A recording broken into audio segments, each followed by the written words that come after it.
Did you all remember when that brilliant Arise TV journalist, what's her name again?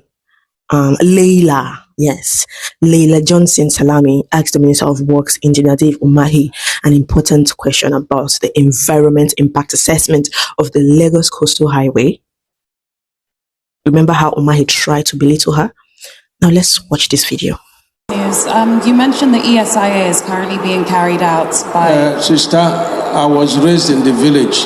Me, I'm not here for me. Well, so sorry, so try to speak. I can't help the way I speak. You mentioned that the ESIA was being carried out at the moment. The EIA Act of 1992... I need interpreter. Well, you have enough people next to you. The EIA Act of 1992 states that an EIA must be approved by the Federal Ministry of Environment before the commencement of any project. No, unless an exemption it's has not been done so. given. There is preliminary approval. There is final approval. Has an exemption been given? And if so, if you have the preliminary approval... Exemption of what? For the project to start without the final approval. If you have the preliminary approval, can this be shared? We are following due process. So can we have a copy of the It is federal government that gives the approval. It's not you. So can we have a copy of the preliminary approval? We have the approval. And you can make that public to the media? Everything in order. Okay, thank you. Now, did you see how Umahi tried to prevaricate with dry, silly jokes that no one cared about just to avoid a question? I love Leila's calm demeanor and the fact that she maintained the utmost professionalism and refused to be bullied. Most importantly, Leila raised a very critical question about the environmental impact of the coastal highway, specifically whether the Federal Ministry of Environment had carried out the necessary due diligence.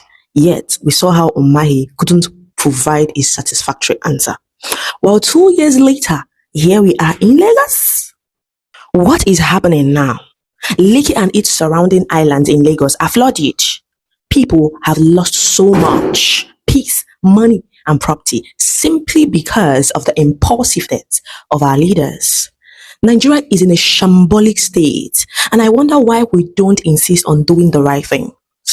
As a student of geography, you will understand that Lekki is sandwiched between the Lagos Lagoon to the north and the Atlantic Ocean to the west. During the rainy season, the water level, tides, and current in the Lagos Lagoon increase. And through the canals, excess water flows into the Atlantic Ocean. Now the coastal highway is being built in a way that cuts off direct access to the ocean. How then would the excess water from the lagoon drain into the sea? It won't. Instead, the excess water backs up into homes, buildings, and streets. This is the flooding we have been talking about.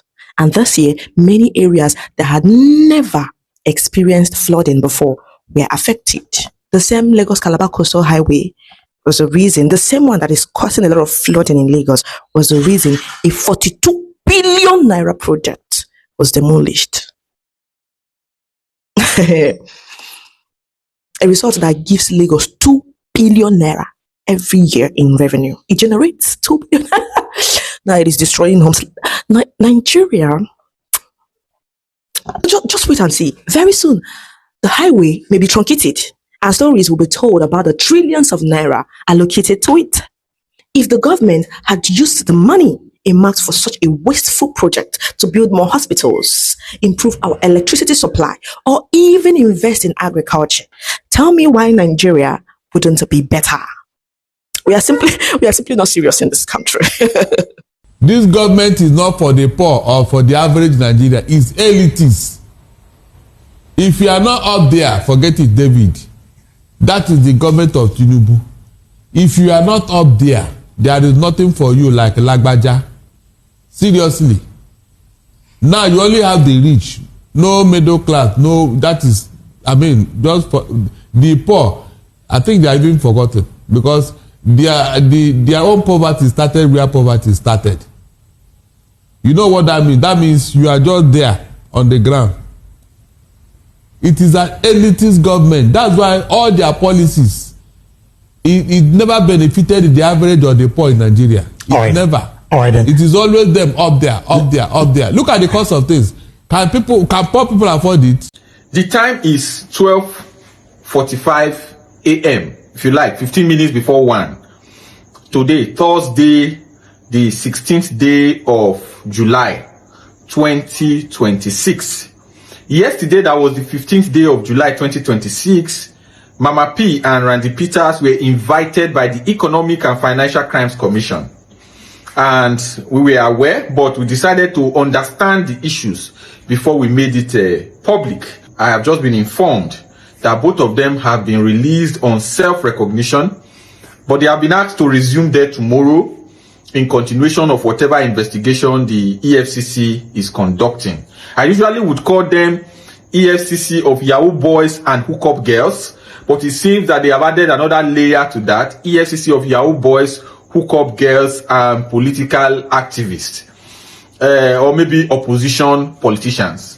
We cannot fully judge now what is going on in the mind of the EFCC, why they invited this gentleman and lady, but I believe that there are bigger fishes to fry, and the EFCC should focus on dealing with more serious issues.